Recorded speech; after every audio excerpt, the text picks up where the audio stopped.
Okay, I'm in. So now we want to switch to video.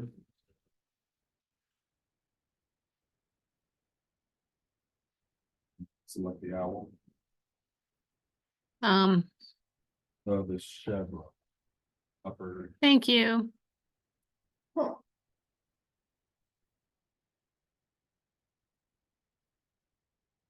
Yeah, whistle and did the who? Isn't it?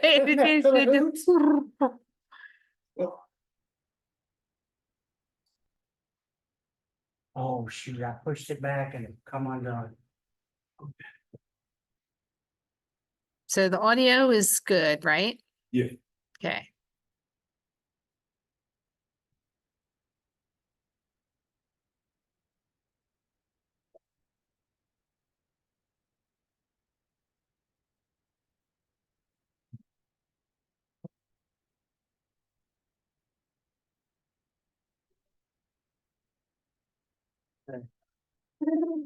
That's good.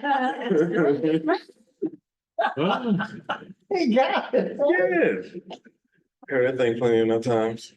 Okay.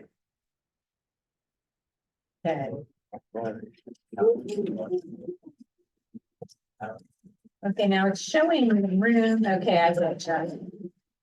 Nice. Showing me because I opened my big mouth. What's the thing in the middle? It's gone.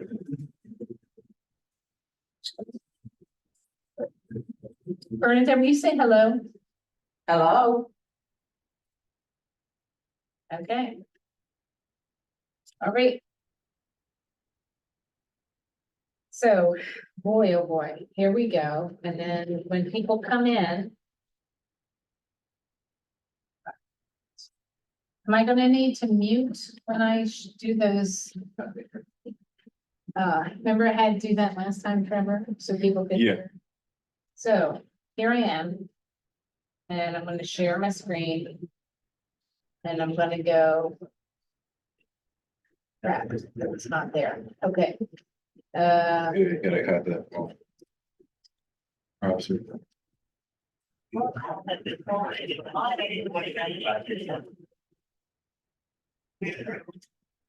Right, I mean, it's there. How come it didn't show? All right, let's try it again. Where do I go to get Zoom?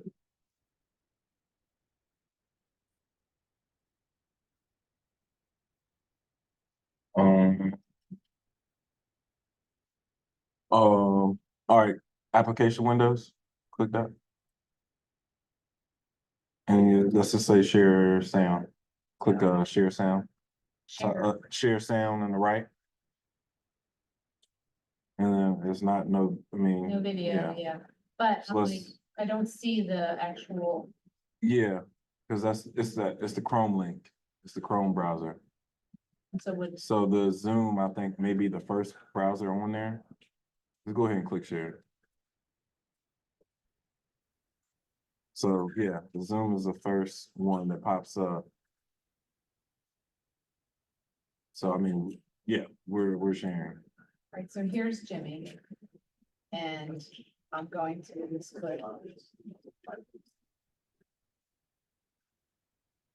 Well, I grew up in Charlottesville. I grew up over on West Street, which is, I guess,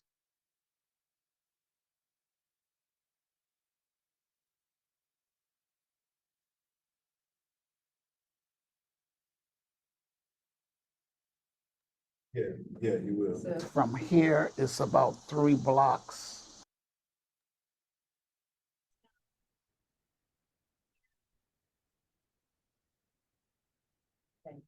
can I get it so that it just shows this page? Or there it is. Okay, Yeah, the last whatever browser, it was just Zoom on there, so that's why I displayed that. And I just figure out, do you know the Zoom link? so let's go. I just want to test it. Yeah, sure. Zoom.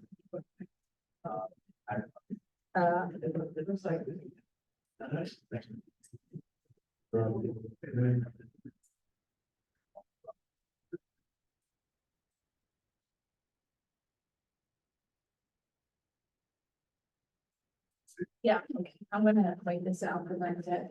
Thank you so much.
Recording in progress.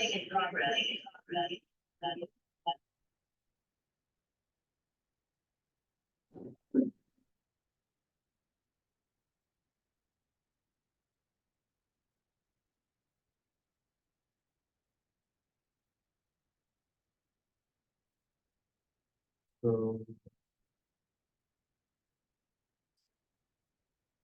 So. Well, that might fix up good.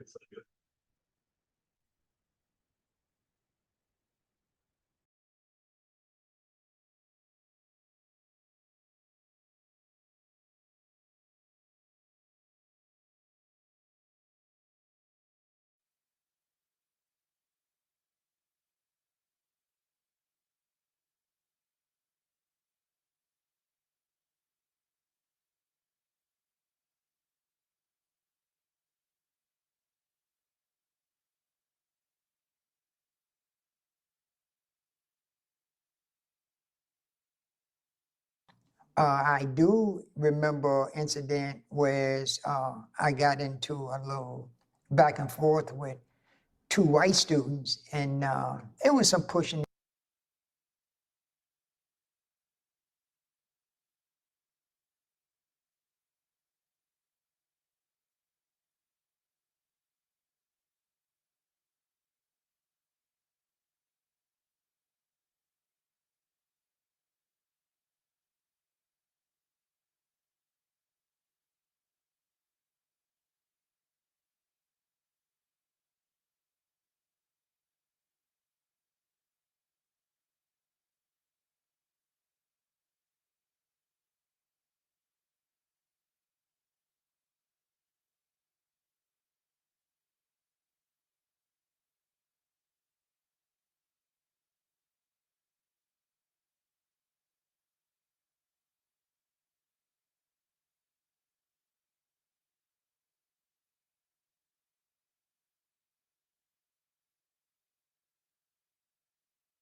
So.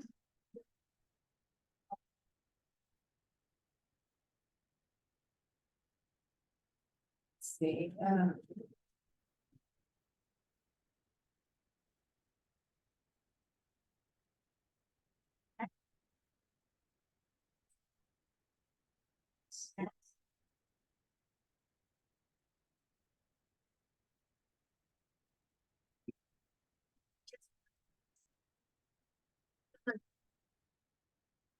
But shouldn't I put it on the table or something?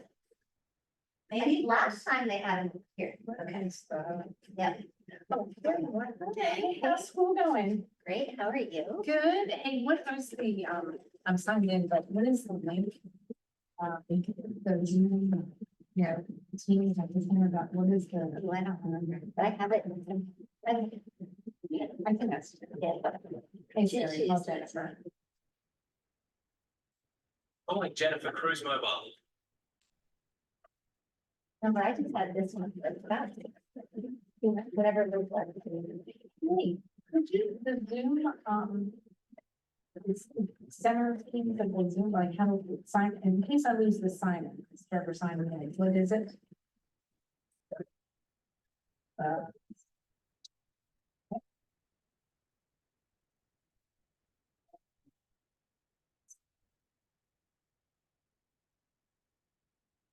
Okay. And it's over your 20. How did they have it set up last time?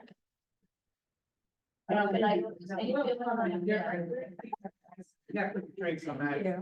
It was in there as as neatly as they would go. Turn so they can read it up, so they can read it. Okay. That's it. Hey, Glenn, how are you? How are you? I'm moving. I'm there. No, we're just having a meeting here in about an hour and I'm just helping to set up.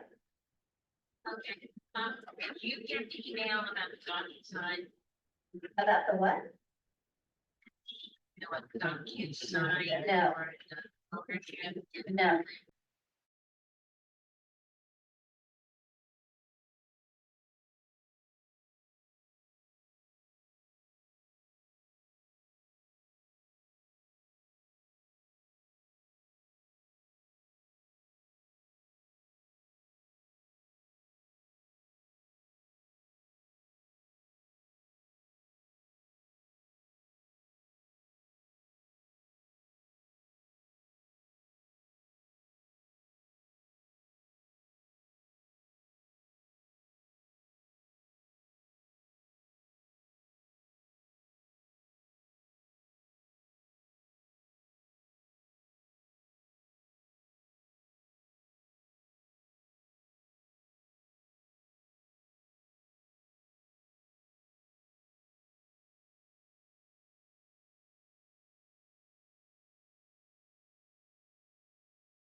is that it? From you. Yeah, but then you have got an email from the DocuSign people. That's what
That's right.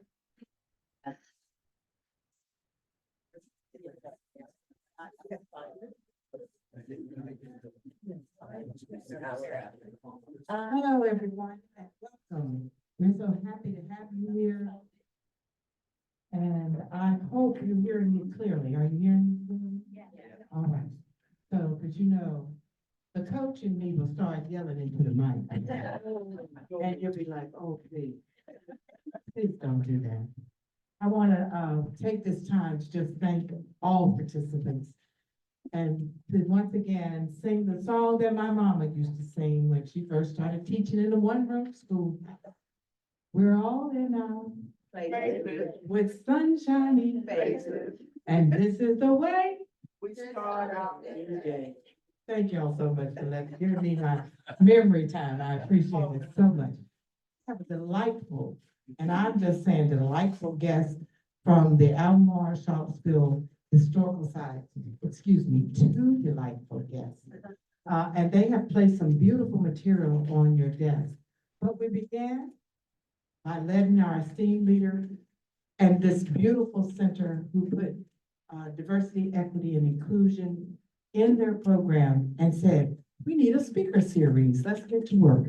And so I once again will introduce myself. I'm Gwen Reynolds. Recently, I was on television and I am now being called Hollywood. And I do appreciate it. But everybody, put your hands together for the leader. Good evening. Good evening. It's really terrific to see all of you here this evening. This is the 5th speaker series that we have had at the center, and 100% of every speaker series that we have had over the years has been driven by volunteers. I can't express how humbling and important that is. To actually have people in our community who want to have the hard conversations, who want to have the good conversations, who want to have the full conversations like the ones we're going to have tonight. And I just am so grateful to every member of the Diversity, Equity, Inclusion Committee for their years of hard work and for putting together this amazing speaker series, which is very near and dear to my heart because this particular aspect that we're talking tonight is about public education and access to it. If I haven't already said, which I haven't, my name is Melanie Benjamin. I'm the executive director here. The center is committed to fostering an environment that is equitable, inclusive, because the only healthy aging environment that we can have is one that reflects and respects the community that we serve. So without further ado, I'll turn the mic back over to Gwen. Thank you so much for being here tonight. Thank you for the hard work again of the amazing volunteers who put this together. Thank you. At this time, we will keep it moving in a efficient way. See, because I was getting ready to holler in the mic. So at this time, I'm going to have Bernadette come and give a beautiful introduction for the wonderful people from the Historical Society, and in particular, the person that came up with No Playbook and why they did it. Here we go. Good evening. Good evening. The first session, part 1 of the Segregation in Education, Past, Present, and Future presentations focused on the desegregation of the schools in the state of Virginia. Today's session, part 2, is closer to home, centering on the desegregation of the Charlottesville City and the Albemarle County school systems. Poignant firsthand accounts from individuals who lived this experience will be shared. Selected interviews from the No Playbook project developed by the Albemarle Charlottesville Historical Society will be presented.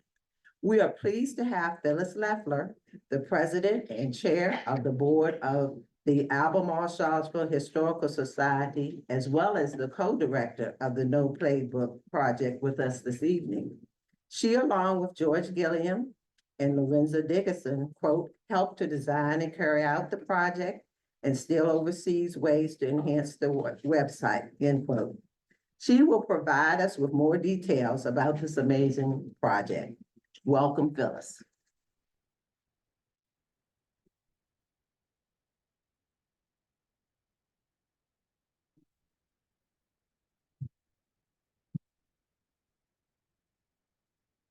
Good evening. Good evening. So nice to see a full room. I'm thrilled to see you all here. And I'm delighted to be here to talk about this project that we carried out at the Albemarle Charlottesville Historical Society, a project that is ongoing, although I will say at a slower pace than we originally did it. And I thought I would just start out by telling you a little bit about why we did this project, and then to say a few words about what we can learn from doing this project and what the larger project is about.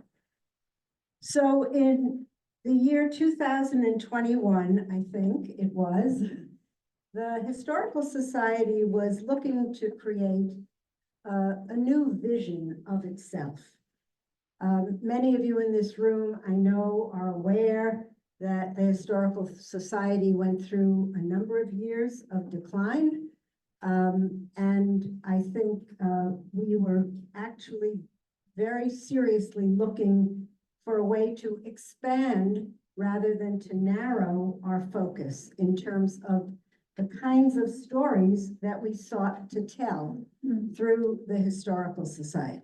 We were really interested, as we re-envisioned what a historical society in the 21st century could be, we were really interested in being more inclusive and in capturing more of our community's history. If you look at this brochure that our executive director brought tonight, right at the top of it, it says our mission.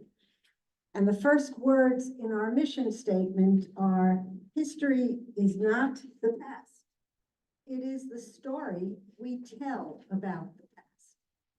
And everyone knows that you cannot tell the whole history ever. So it's always a selection of materials that people choose to focus on. And we know historically that many voices have been left out of that history. So part of our goal was to try to tell that more inclusive story. And we thought that collecting the stories of those who were on the front lines of desegregating schools would help to expand our knowledge about the era of massive resistance and local responses to massive resistance. This was really the brainchild, I would say, of the co-director of the project, my colleague, George Gillum. Some of you in this room may know George.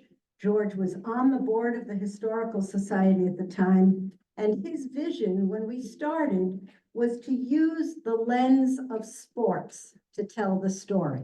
He said, everybody's interested in sports. Everyone's interested in how you create team spirit. And so if we use the lens of sports and talked about those people who desegregated the high school sports teams in the area, we would be able to understand or try to answer the question, were sports fundamentally important in easing the path to desegregation? In other words, when people played together on the fields or on the courts, did that help the school situation more generally? And so we started out by looking for people we could speak to who had been athletes. And, you know, one name led to another bunch of names. We talked with Kent Merritt, you know, a kind of local celebrity around here. He talked to a bunch of people, gave us a bunch of names.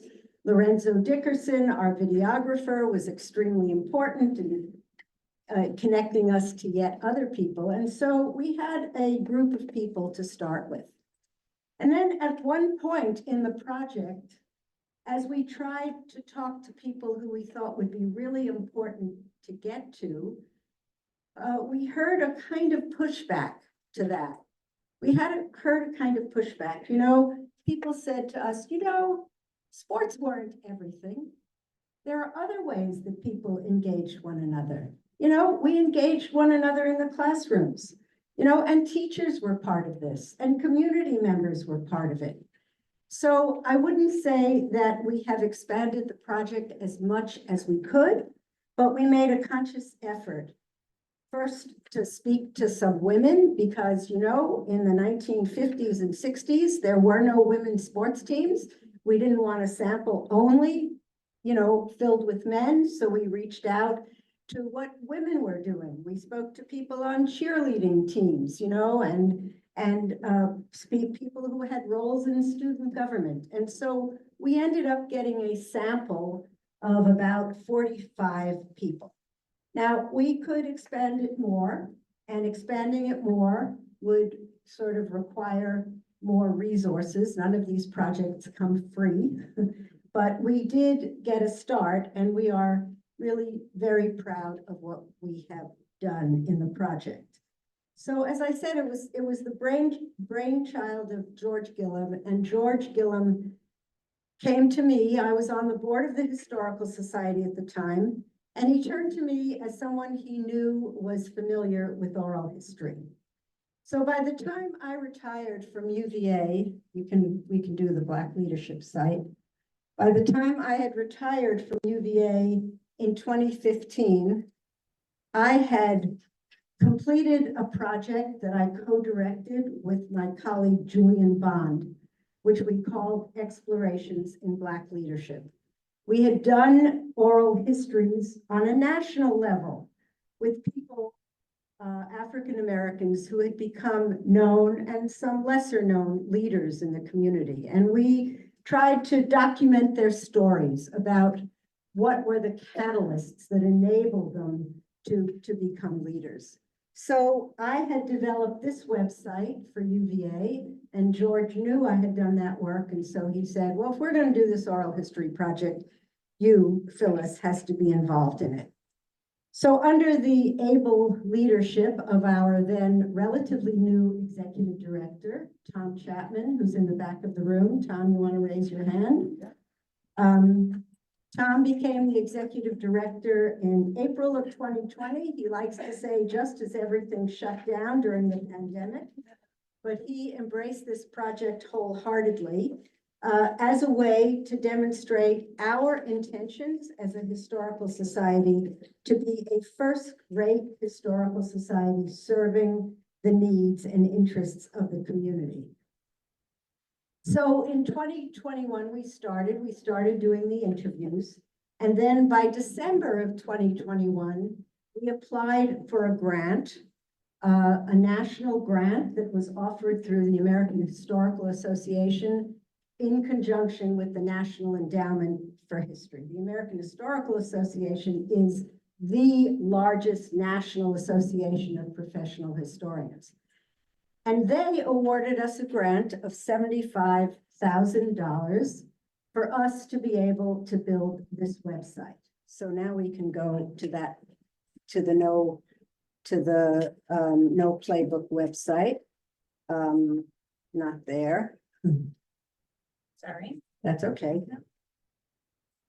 And we went, we used a website developer called the Journey Group that had been, there it is, the Journey Group that is local, but they are very innovative web designers with the idea of developing websites that are, as they like to say, as interactive as possible. So that the individual can go to the website that you're exploring and you can chart your own path through the website. It's not like this is one page, now you go to the next page, now you go to, but it allows you to sort of choose your path and come to your own conclusions about what you're reading, with the understanding that there may not be one answer to how people experience massive resistance, but people can explore the site and learn from it. So let me just talk for a few minutes about why I think this project is so important and what it's about. So as I said, it expands our understanding of the history of this period, but not in the usual ways that this history is told. We do not tell this story through a political lens. We do not tell this story through a legal lens, which is largely the way the civil rights movement has been approached. We tell this story through a personal lens. And the personal lens, we believe, helps us to understand the daily challenges that young people faced during this period of time, the support systems that they did and did not have as they navigated these relatively new waters, and also to understand both the gains, but also some of the losses that occurred as a result of merging schools, closing some schools, I'm sure some of you in this room are aware of, and losing some of the sense of community bonding that had taken place. And so the website, we could pull that up now. Working on it, we're having internet. Oh, there we go. So here is our website. We started out calling this website Wins and Losses. Again, you know, tying into the sports metaphors here.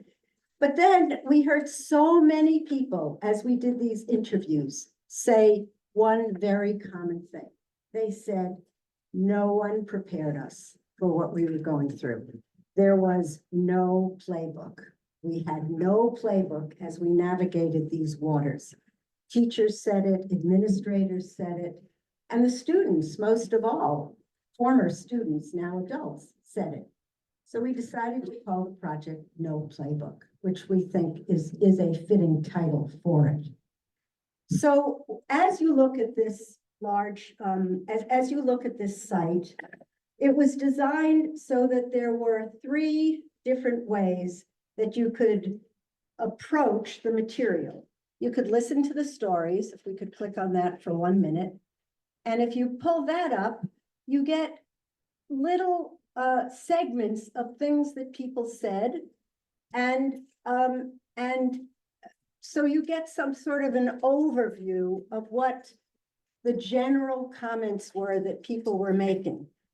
Now, we're not going to do it now, but if you wanted to, from these individual stories, you could click on any of these and you could get a fuller, not a description, but a fuller account of what these individuals had said. Now, if we can just go back one. Well, so you can explore the stories. You can find big ideas, which doesn't have very much under it, because there's another way to get to that. Or you can explore the timeline. So this was something that we decided to put in right from the start, so that anyone looking at the site is not just looking at what happened here in our small communities, but what was happening nationally.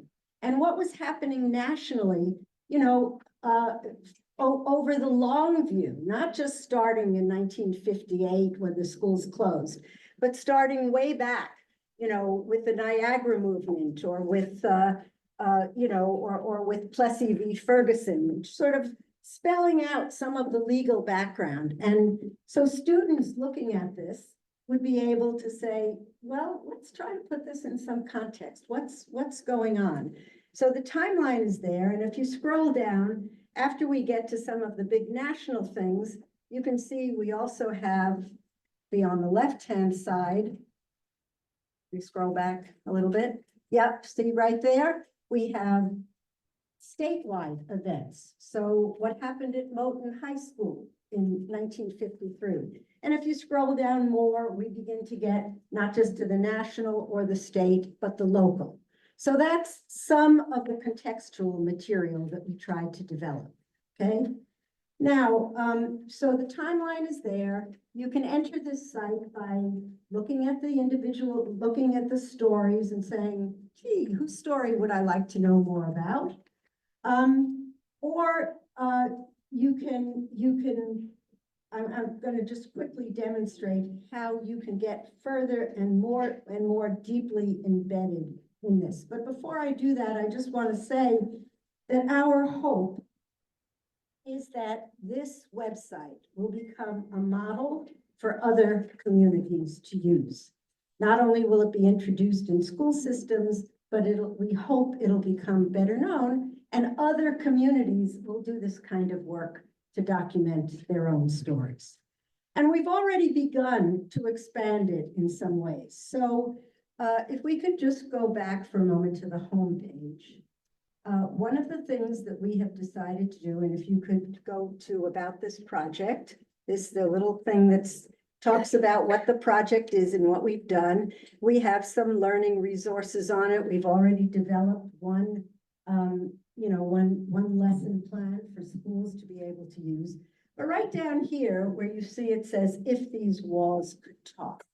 So we came to understand that there was another oral history project that was done by Lorenzo Dickerson in conjunction with Jimmy Hollins about the early varsity club and people who've been part of that.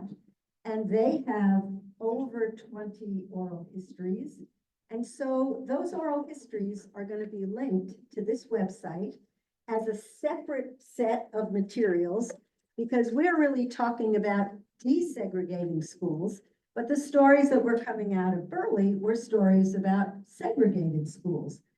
But that's part of the story, right? Part of the story is, well, what happened? What were the losses when Burley School closed? And so these other interviews need to be linked to our site, but they will be linked to our site as a separate set of interviews in order to maintain the integrity of that project.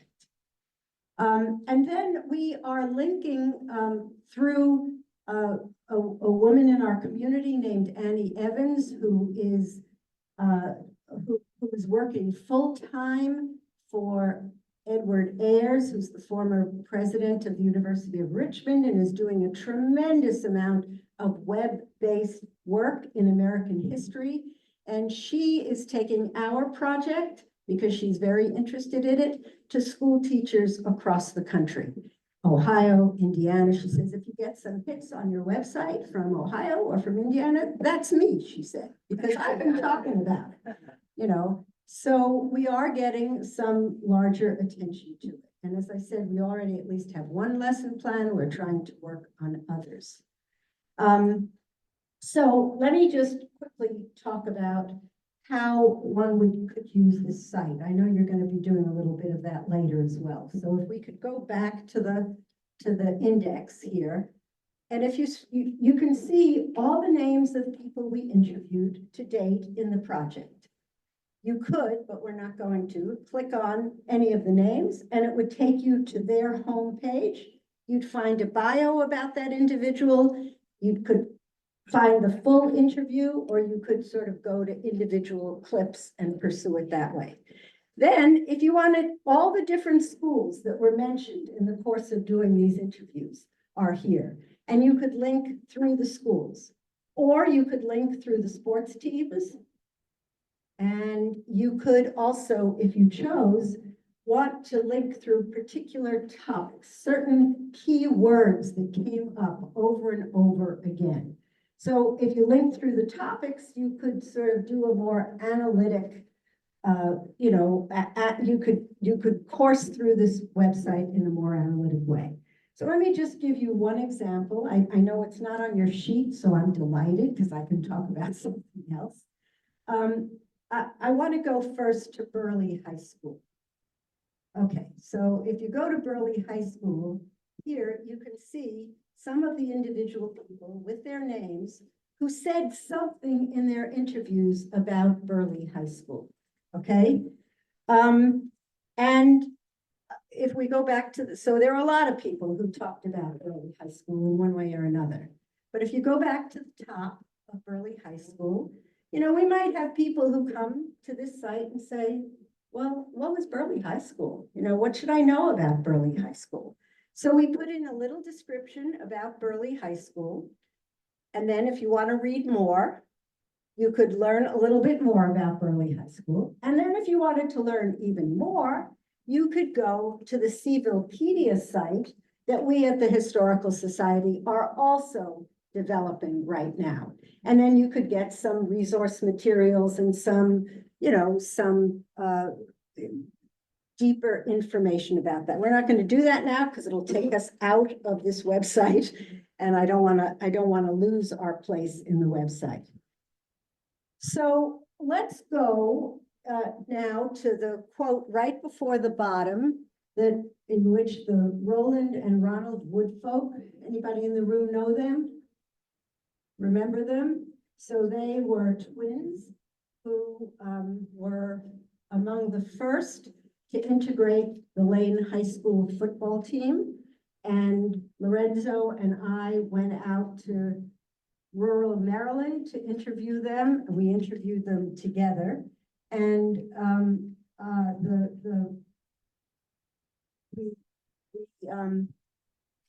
they talked a little bit about some of the ways in which prejudice sort of carried forward. And they were talking in this particular clip about coming back for a Lane High School reunion many, many years later.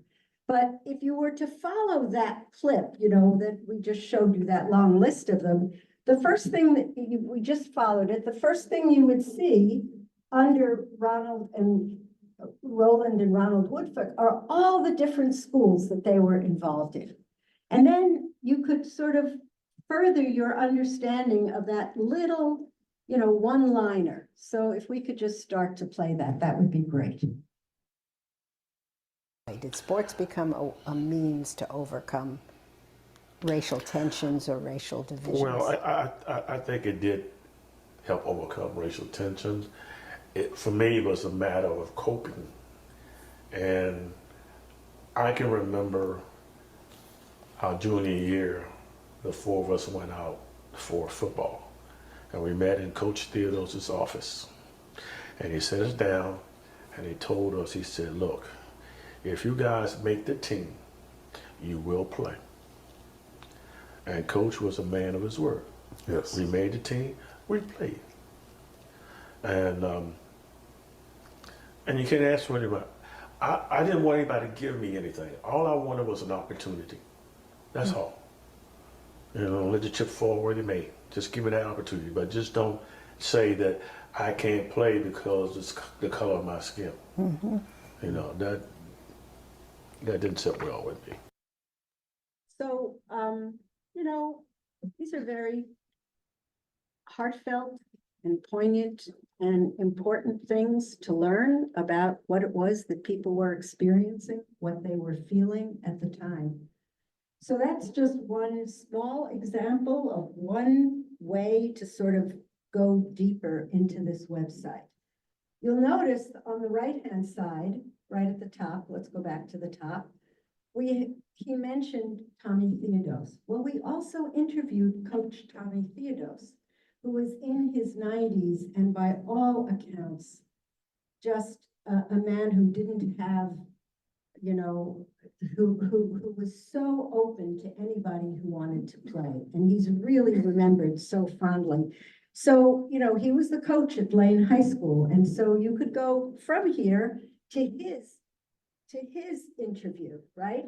Or you could click on Burley High School and you could find more people talking about Burley, or you could go down, find more people talking about Lane High School. And then you could, by going into Lane High School, if we could just click on Lane High School for a moment, then also you could read about Lane High School, you could find out more about Lane High School, but you can also then go to links that will take you to learning more about segregation, to learning about racial tension, to learning about other people. And then finally, the last thing I want to say about how you can navigate your way through this website is if we can go back to Roland and Ronald. Yeah, so that little link in blue right there, you can click on that and that will take you to the full interview, the full videotaped interview. So you can read the whole interview. There's a transcription there. I mean, you can again go to these individual quotes, but if you click on the watch the full interview, we won't watch it, of course. Does it pull up? No? Yeah, okay. And if you scroll down, you'll see the entire transcript of the full interview is there. So if you want to, you know, start from the beginning and follow it through, you can do that as well. But the last thing I want to say about what we're doing with this, we can go back, right, is you up here on the right-hand side, for every person we interviewed, we had students working with us who were doing a search into all primary and secondary source materials, looking at newspapers, looking at school yearbooks, right? For anything we could find about those people at that time. So high school yearbook pictures, articles that appeared either in the Daily Progress or in local newspapers, you know, headshots from the yearbooks and things like that. So they're all up there and you can learn about, you know, what was going on at the time.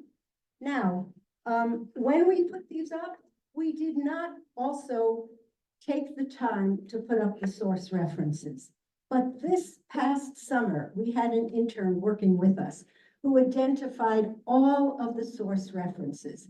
I was hoping that tonight I could show you that, but it's not yet already linked up. So eventually you'll be able to go here, you'll be able to click on a picture, you'll be able to see as you pulled it up that it would say Lane High School Yearbook and the date and the page number.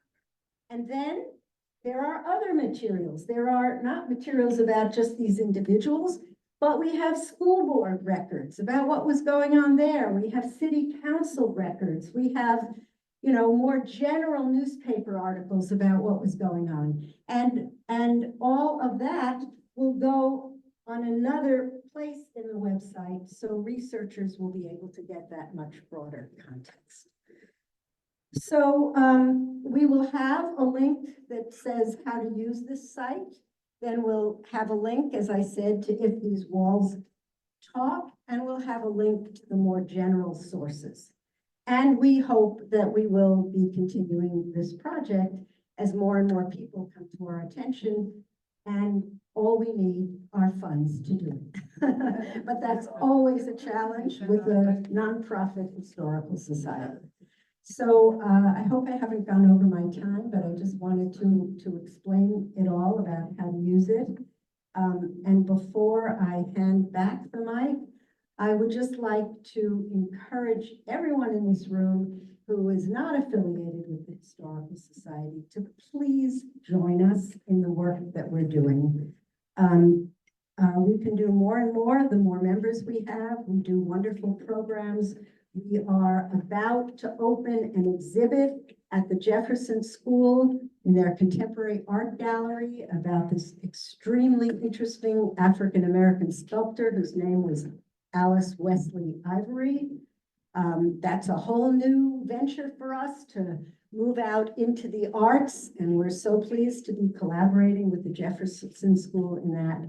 So we have an active volunteer program. We do monthly programs. We would love to have more of you as members if you are not already.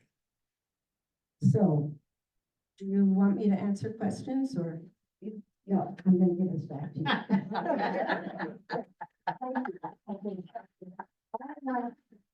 We're gonna talk till we find the people. This is real work, wonderful work done by them, and a wonderful way to explain how to use it. Thank you, thank you, thank you. And they did, they clapped till you said. All right, we, at this time, we're going to begin with four of the stories. We need to dim the lights a little bit. And I'm gonna hand that out as we go, because we have people. I'm looking for my group. They didn't jump up right away. What happened? Oh, we don't jump up right away anymore. We get up and we move, but we don't jump up right away. All right, they're gonna be handing that out. But I do think that we can begin. I think we need to cut the lights down. Well, it's It's just the audio, it's no visual. That's correct. Well, you'll see a picture up there, Uh-huh, but it's audio. it is. Can we dim some of these lights? Cause it's. When I watch TV and stuff, I can't have it all the way bright. That's, for some people's eyes, it might be like, there we go. That's beautiful. Thank you. Thank you so much.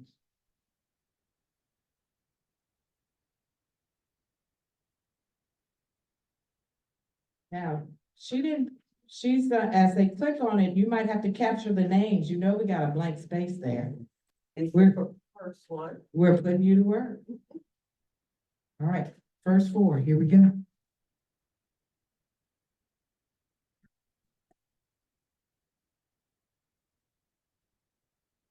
Okay, I have to mute it.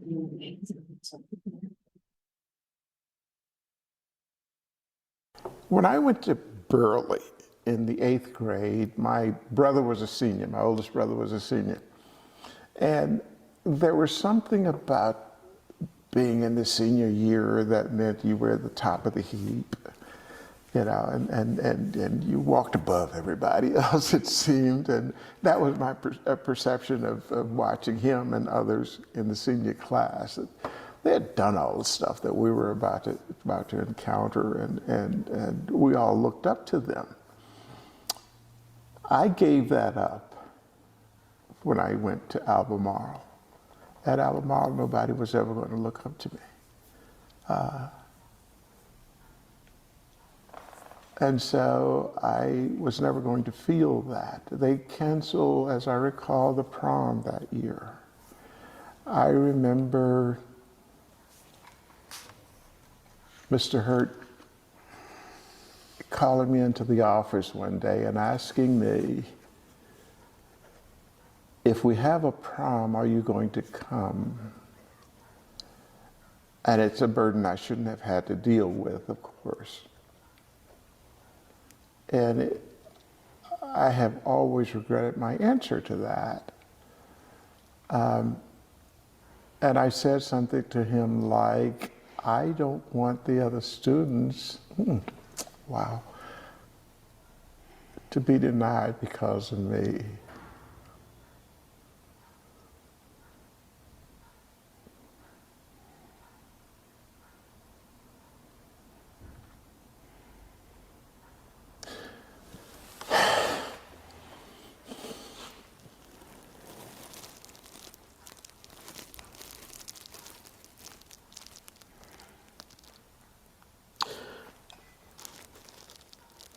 And I think, and I hadn't thought about this,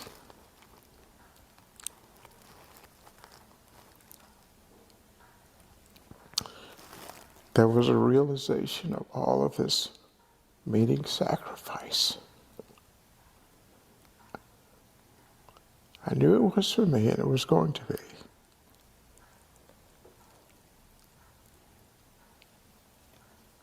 But it was a sacrifice for the white kids as well.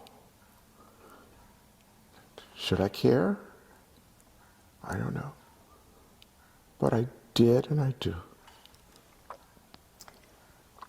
What Adults put us through that. Absolutely. And none of us should have had to sacrifice.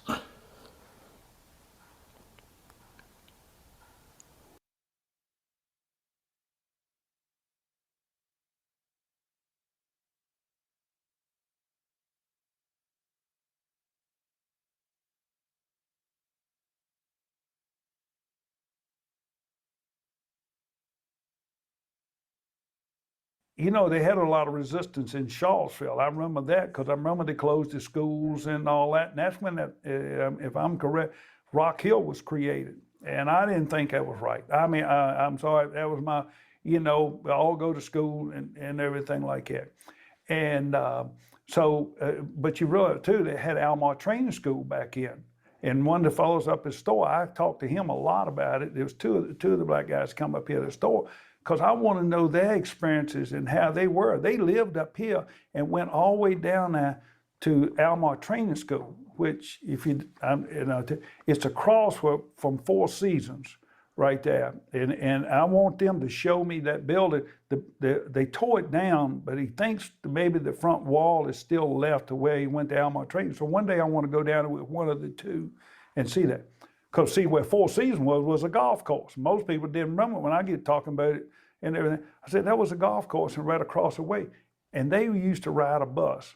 Mr. Barber and there was one more would take the black kids from here and I think over Greenwood and bus them all the way down to the Albemarle training school. I didn't even know the training school was there when I was a kid growing up, and I rode by it on a bicycle to go play ball.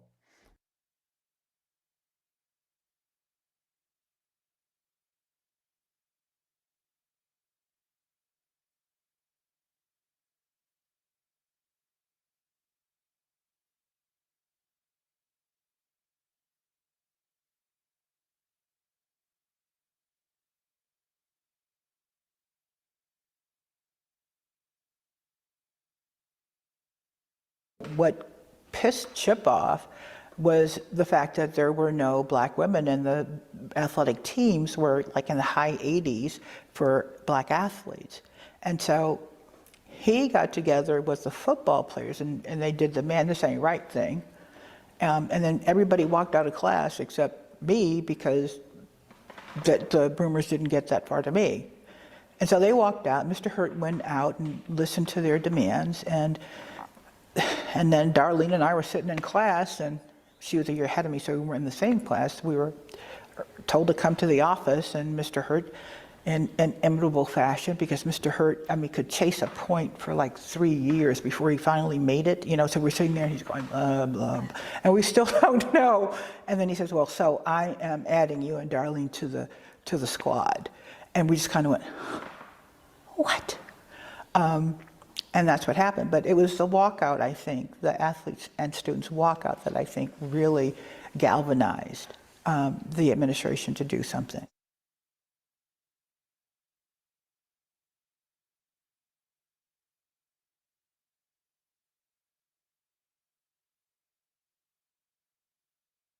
It's a shame, and I think they did it wrong. It was done completely wrong, I think.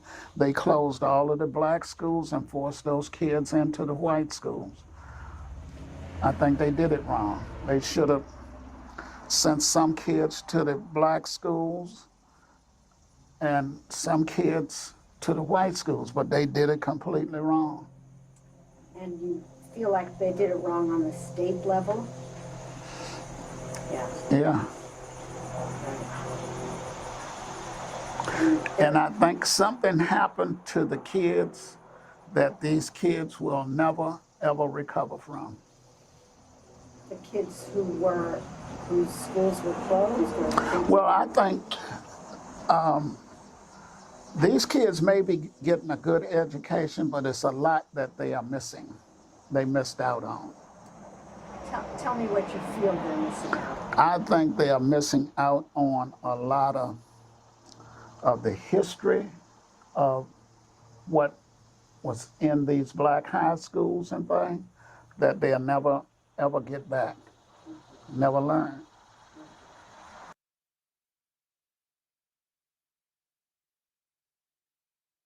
All right, we're looking at our time. You've had your hindies plastic to the seat now for about 45 minutes, and we want you to take a few minutes to stretch and get some snacks and, housekeeping, the bathrooms when you go out the door, to your right and then to your right. Am I right? Okay, to your right and to your right. And then as you come back in, we'll tell you what we did with the last session, how that leads into this session, and give you a takeaway on how do you talk about these things. We started with uncomfortable truths, and now we're going to merge to courageous conversations. All right, take your break. 7 minutes. 2 to get up. 2 to get up. What's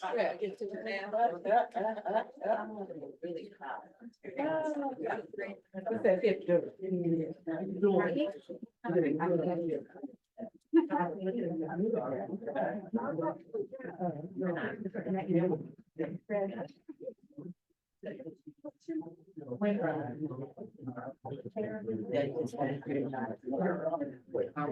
moving.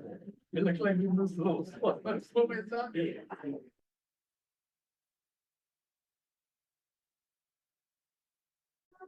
Recording in progress. We continue. Now, remember we gave you a handout, so if you want to follow along with who's talking, you can. It doesn't mean you have to write it down or anything, but just know who is speaking as we continue through these.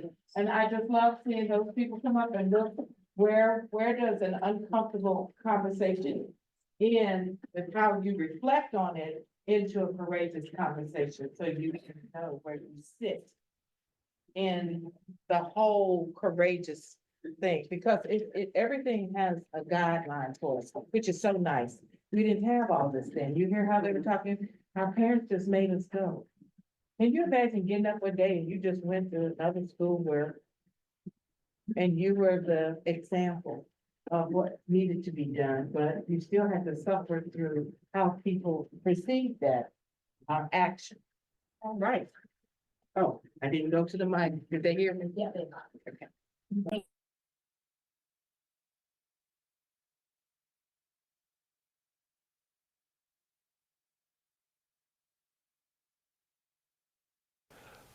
When I first decided I wanted, of course, I wanted to play football. I went to try out for the team, and Tommy Theodos was the coach. And he said, "I'm sorry, son, we can't allow you to play." And I'd go like, why can't I play? He goes, "You're a black kid, and we're afraid that we're going to have problems with other schools if we allow you." Charlottesville was way ahead of its time as far as integration is concerned. And they were saying, we can't allow you to play. We're going to have problems with the other schools. Meantime, the uncle from New Jersey and aunt from New Jersey were here in that summer before I started. And he goes like, "We're going to go to see the superintendent," who was Ellis at the time. So we found his home address, went, didn't call, knocked on the door, explained who we were, and he offered us in. We went in, and then he said basically the same thing, that we're not ready. We're okay with black kids being in the school, but we can't allow them to do extracurricular activities, including sports, right now, because we have to travel. We have other schools to be we're competing with. They will not play us if we allow you guys to play. So as of now, we're not allowing you to play. So I go, that doesn't seem like it's right.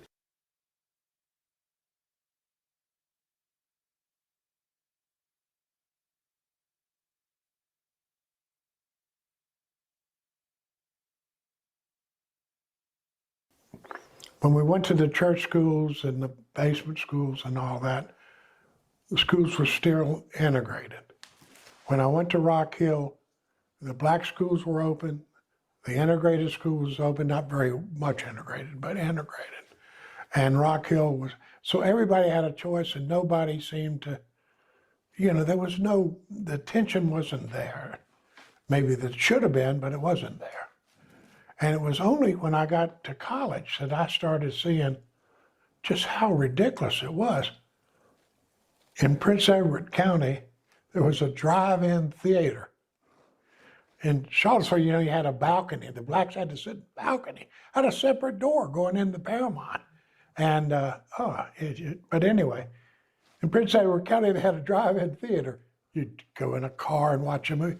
They had a line drawn down the middle of the lot, white, colored, sitting in a car. That was the most ridiculous thing I ever.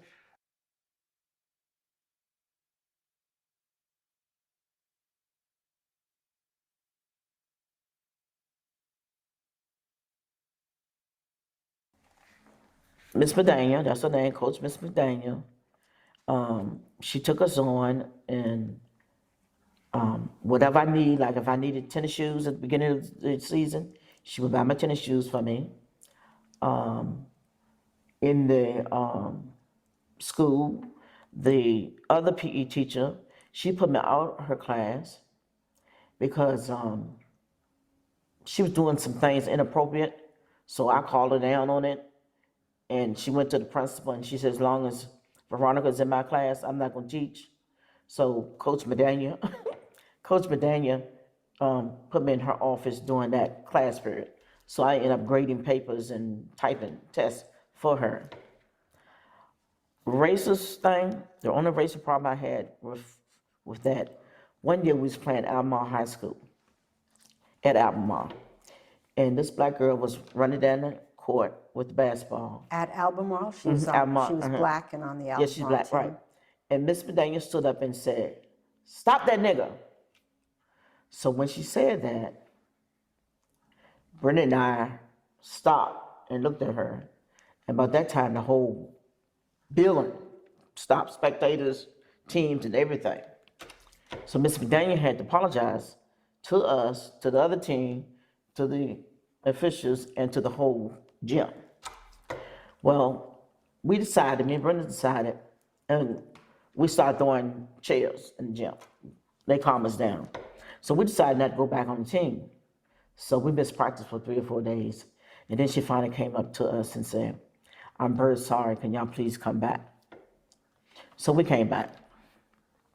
But in doing that, Miss Medania ended up being one of my mentors.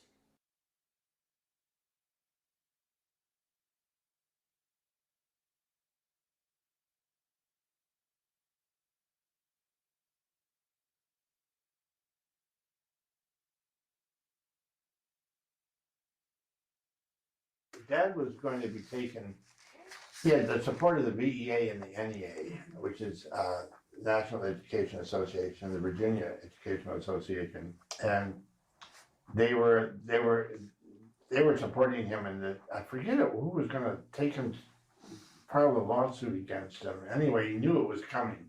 There was a lawsuit against him personally? Yeah, and he knew, I don't know, I have no other explanation to where that ended up going, but I do remember this.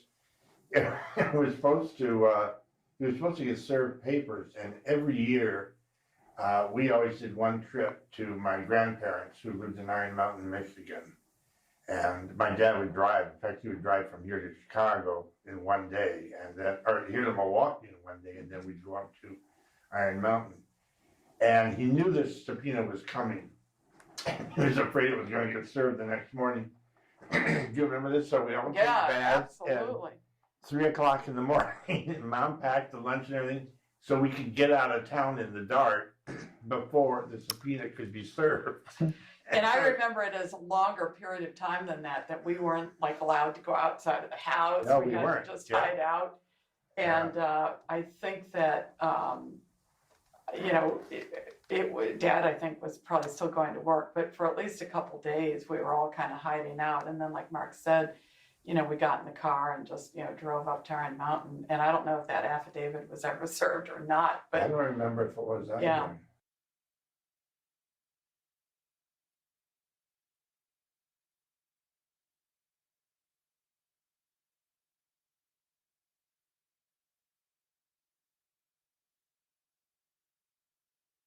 I was a respectful student, but in this particular instance, I just decided that I needed to speak up. And I think that's when the activism started in 6th grade. We had just come in from recess, and we were all seated. So Miss Sims decided, she made an announcement. And this is what she said. She said, "Boys and girls, I am going to read you a story." So, of course, being the somewhat outspoken classmate, the others looked to me to see what I was going to say or how I was going to respond. So I politely raised my hand and I said, "Miss Sims," I said, "we do not want to hear that story." And the name of the story was Old Black Joe. And she said, "I am not going to tolerate this disrespect in my classroom." I said, "Ms. Sims, I'm not being disrespectful." I said, "First of all, we do not want to hear that story. And secondly, all of us can read." And so she kind of got sort of discombobulated and And she decided that she was not going to read that story after threatening to send me to the office to see Mr. Reeves. But I made it clear to her that we did not want to be read to. We are sixth graders, and we are all very capable of reading.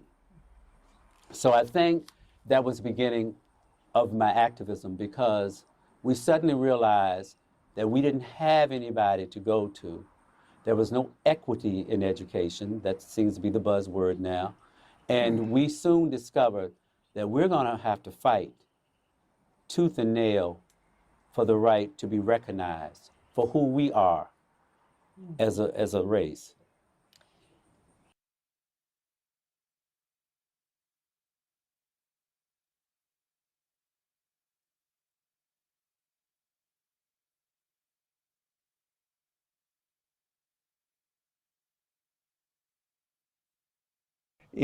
At Lane at that time, if you were on the football team, you were a step above everybody else. And so the people who did well, I mean, Kent was one, obviously, Robert King was another, simply by that additional cachet. There was also the place where, I was just looking back through old chains last night, the place where it mattered the most, it seemed, was in who got to be a cheerleader. It was a big deal my second year there, which of course would have been the second year of meaningful integration, when we had one black cheerleader. And then by our senior year, the homecoming queen was Cheryl Williams, black. But that was largely because the selections for these things were happening by teachers, not by students. Because the teachers understood, the administration at that point understood the need to move faster than the student body as a whole was willing to move. One of the things that changed in that respect was when we got a new principal, the second year of integration. And that was Jack Hegel. And Jack was very much concerned about the racial divide and trying to give students a chance to work things out. And one of the ways they were doing that was, frankly, they took away some of the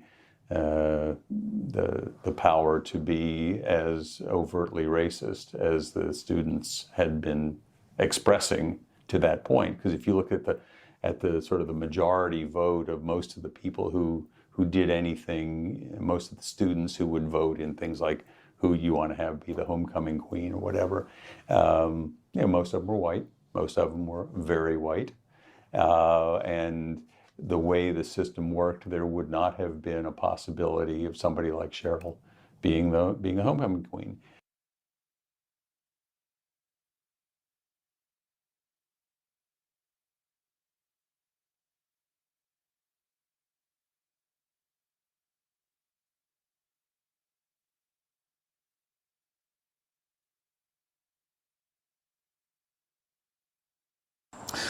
I think that, as I was saying before, as we get older, I think that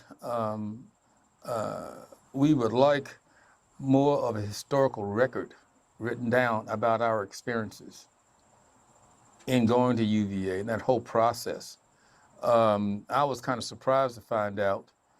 I was contacted by a football player. He since graduated.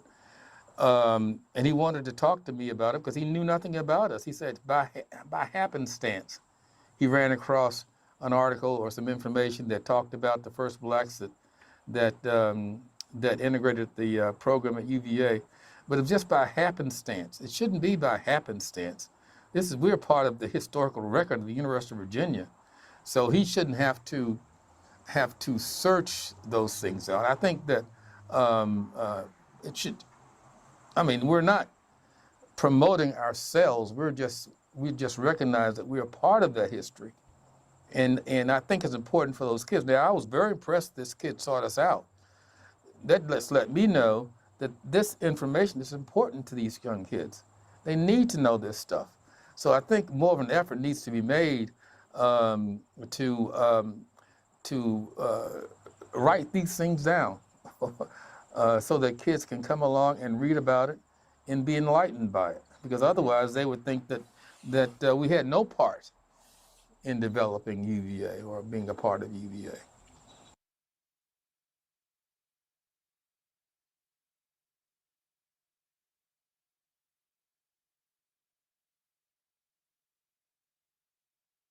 And I remember we played tackle football at Belmont Park with various other areas of the city that kids would ride their bikes over, and we'd have a knockdown, drag out tackle, good old fashioned tackle football game, and the kids from Ridge Street would come. So this guy named Howard Swift got up, and Howard Frankie, we called him.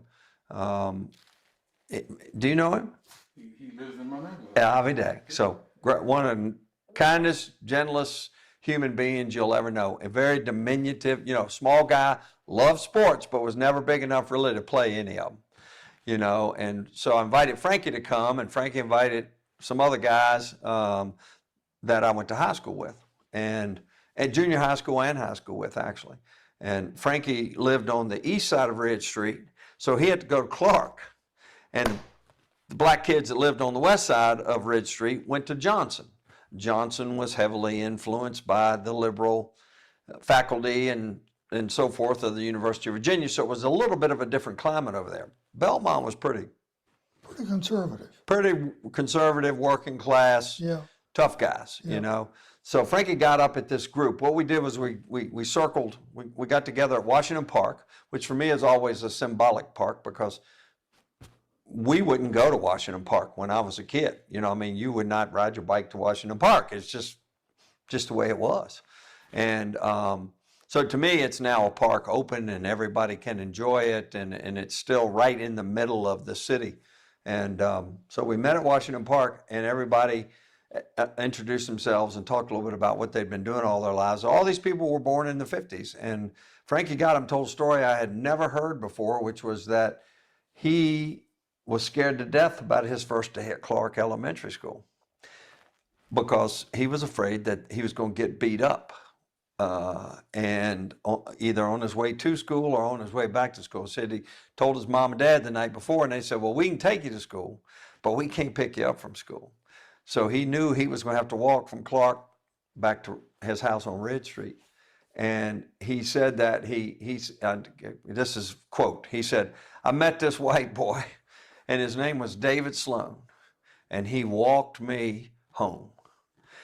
And it just about made me cry, which is where I'm close to right now. Because, I had no idea at the time, but my dad was a cop. He dealt with a lot of low-income white and black people, but we all know, if you open your eyes and your heart to it, that it was a hard time for black people, still is, and a hard time for people just with modest economic means. They're the ones that seemingly get in the most trouble. Certainly back then it seemed to be that way.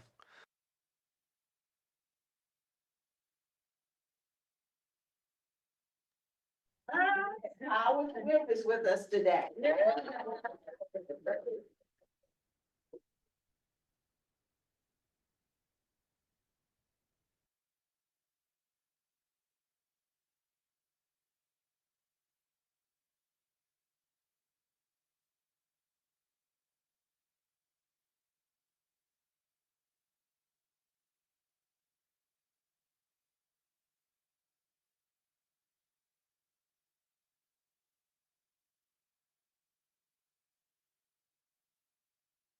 We were taught Virginia history. We were taught the respect of the flag and everything. So we went to Spotswood as a cheerleader. This was an all-way game. And when we got there, we were rushing in because we were late getting there. And so, I sat down to put my things down and never realized that the national anthem was being played. And I got stuck right there, and what do I do? Do I remain seated politely, or do I jump up real quickly?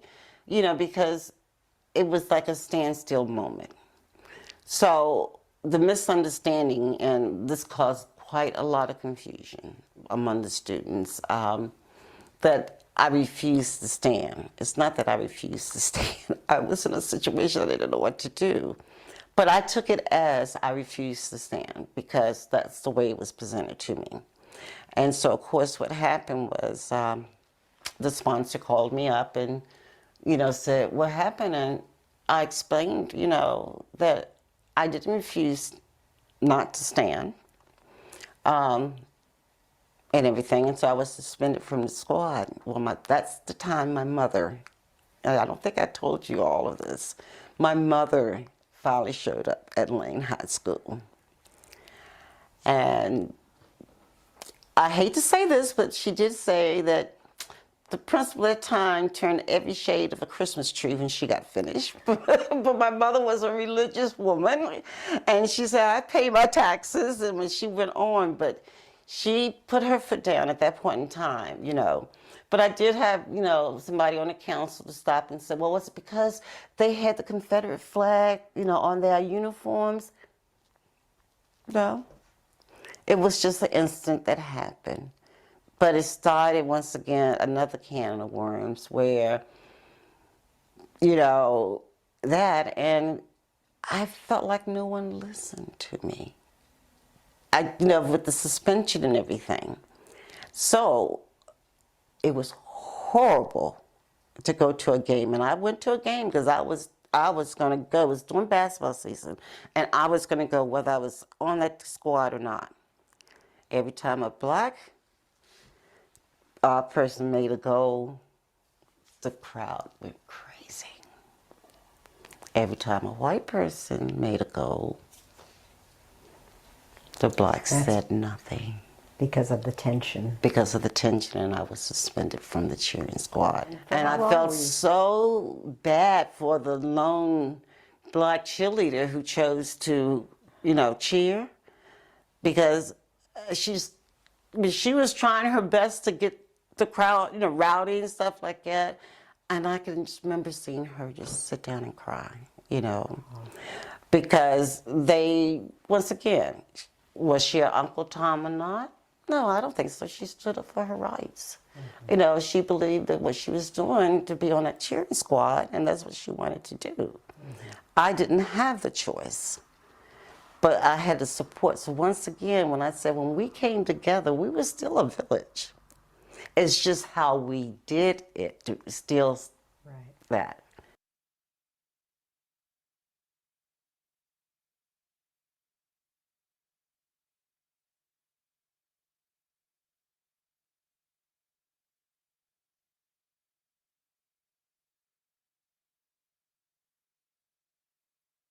The very dramatic thing that happened in my first class, my first day of teaching. This big, burly, redneck guy stood at my classroom door as he was about to enter and said in a booming voice, "I hate," and used the N-word. And it's a wonder I didn't faint. I think I said something like, "We don't talk that way in here, sit down." And that was that. And he was moderately ugly throughout the year, but not that dramatically so. And it wasn't until May, we were reading an article on shoplifting in Scholastic magazine.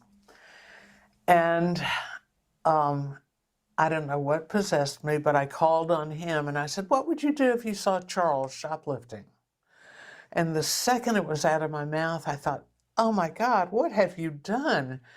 I have asked this redneck what he would do if he saw this black kid shoplifting. And the whole class was expecting ugliness. And I kept blathering on out of nervousness, and I ended up with, "How would you treat him?" And he finally responded with, "Very carefully." And we all burst out laughing. It was such a release. And then when the laughter stopped, he said, "Wait, Miss Shields, I got something else to say." I thought, oh no, here it comes. And he said, I just want to say I'm sorry. And he explained that his attitude had come from his family, and that's the kind of talk they had at home. And he didn't know any black people. And he said, I was wrong. I'm sorry. And the bell rang. And every black kid in that class got up and went over and patted him on the shoulder. You can see it still gets to me. Beautiful.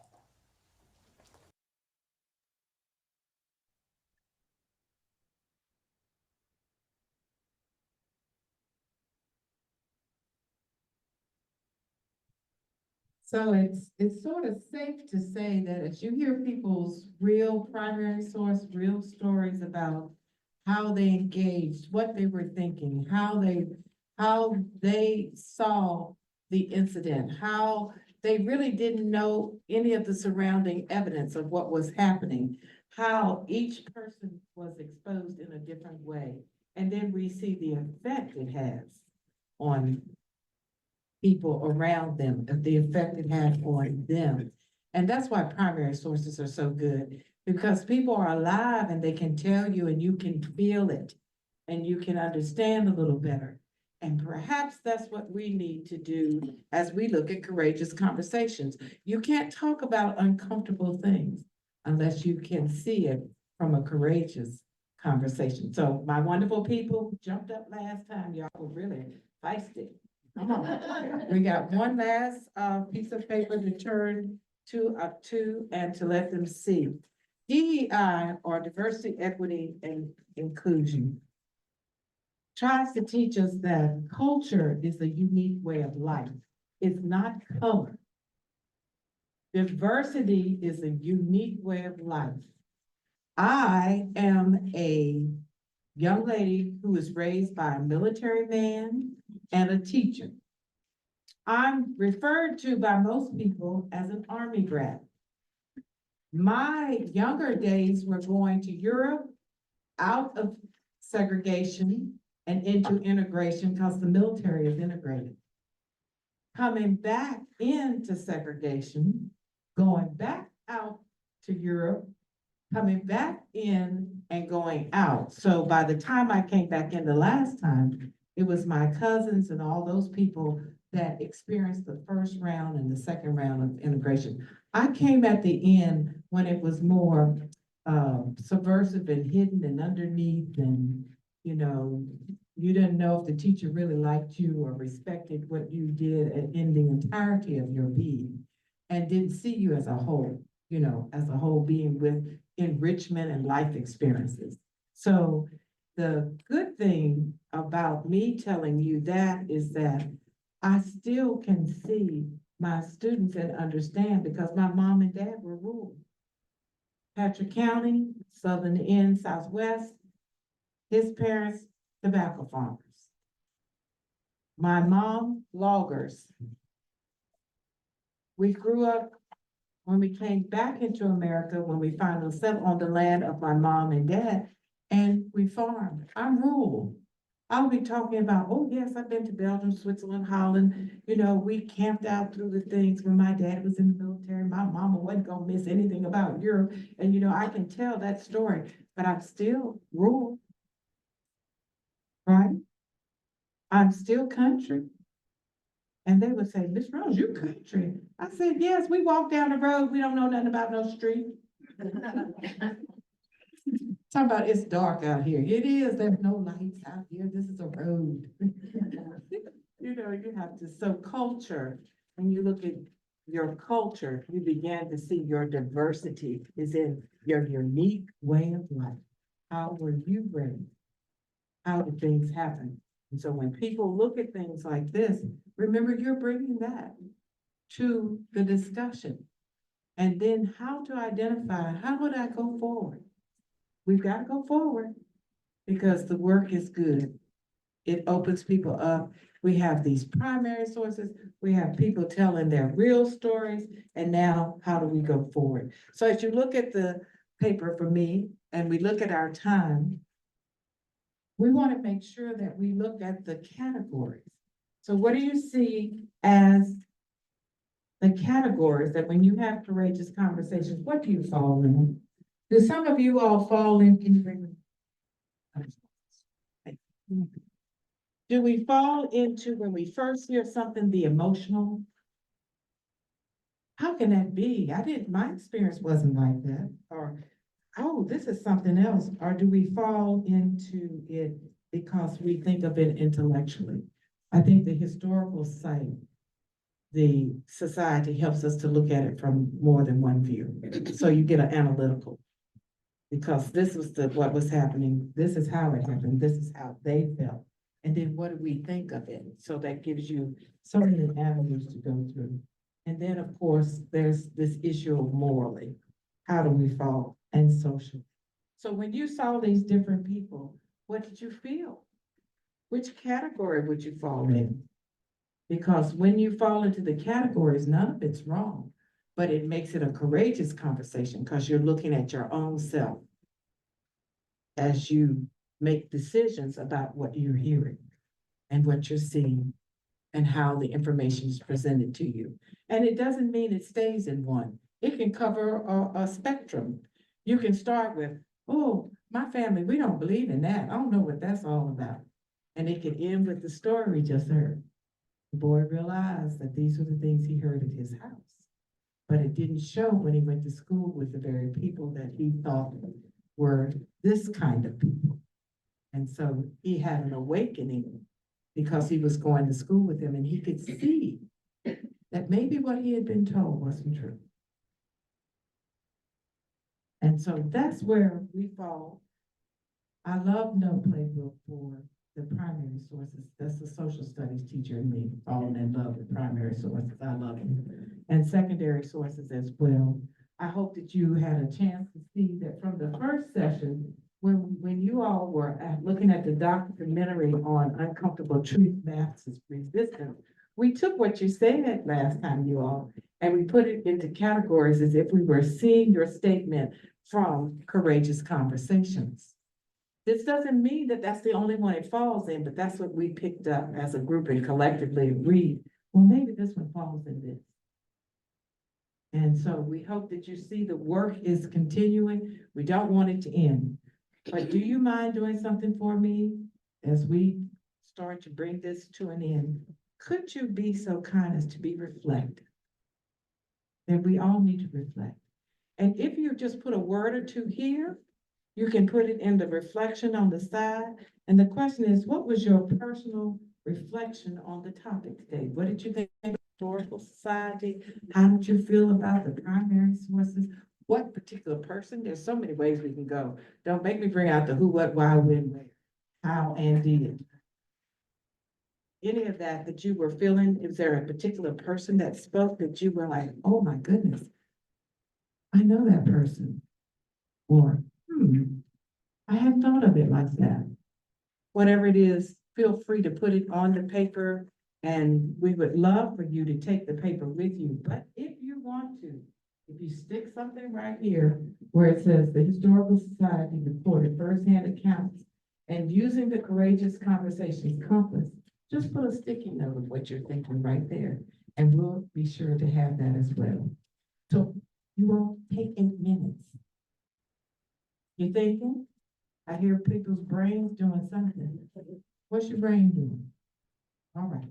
Take 8 minutes and look it over, and if you will, just write a little something down. And then the last thing we ask, the center has a little questionnaire to see how you enjoy the beautiful center, the lighting, the room itself, the information that was given to you, and the center would like you to leave them something.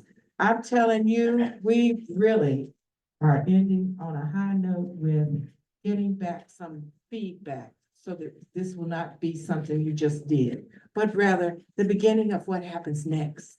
Ooh, we might end up on the Historical Society. Take care, you all. And Godspeed.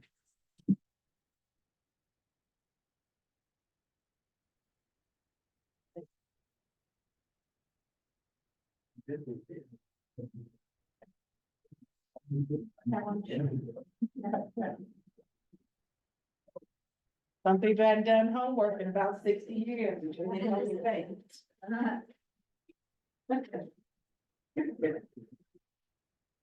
You need to make it a writing. I'm sorry. Yeah. Reflection. I'm sorry. Holding on everything. Oh. What's this?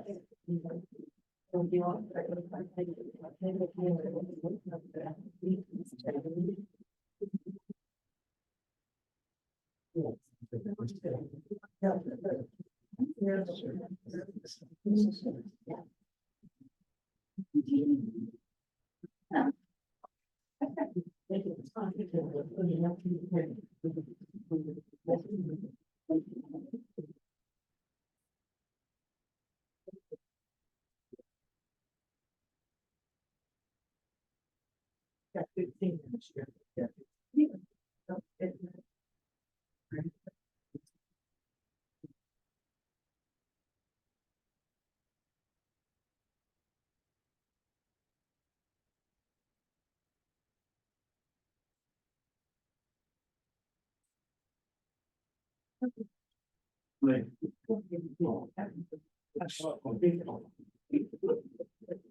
Game deterred.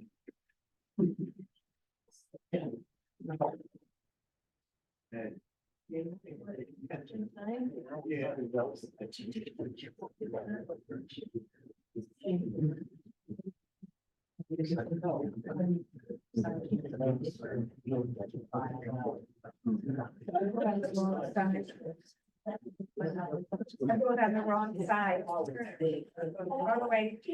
Probably heels edge a little bit, so I think that's made part of the other side.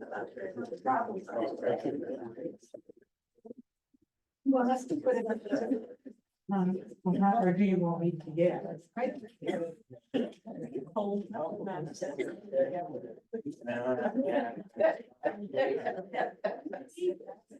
Stuck on you.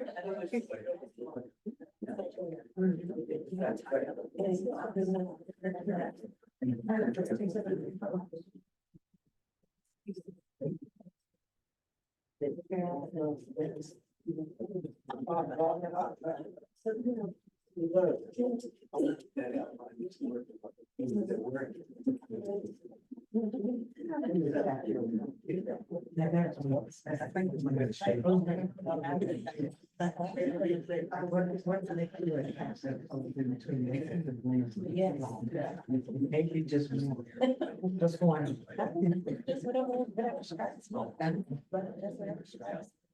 And what is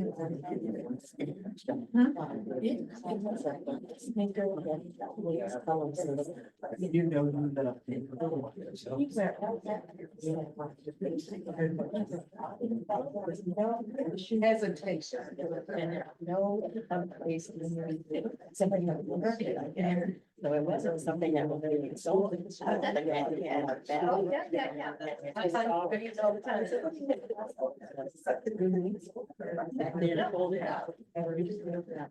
got it, and every time I was, I said, and that's been a long time since. That's about 6 years. Yeah, I mean, I don't work in a different place, maybe you do, you see. Yes, and I call. I don't know. Oh. I think bring her to, yes, and his mom too. Okay,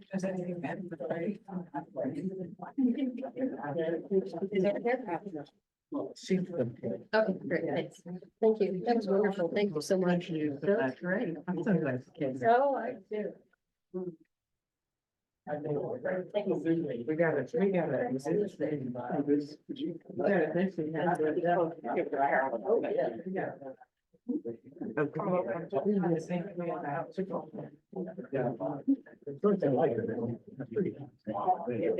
It's done. Yeah, I know it. And thank you, and be safe, and take your time getting home. Okay, Hollywood. I love you saying that, you know that. Don't you? All right. I know.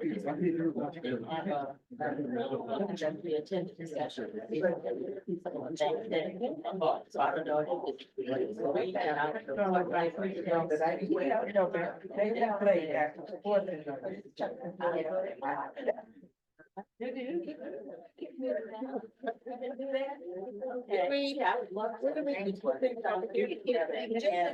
I didn't. I realized until she had to read it.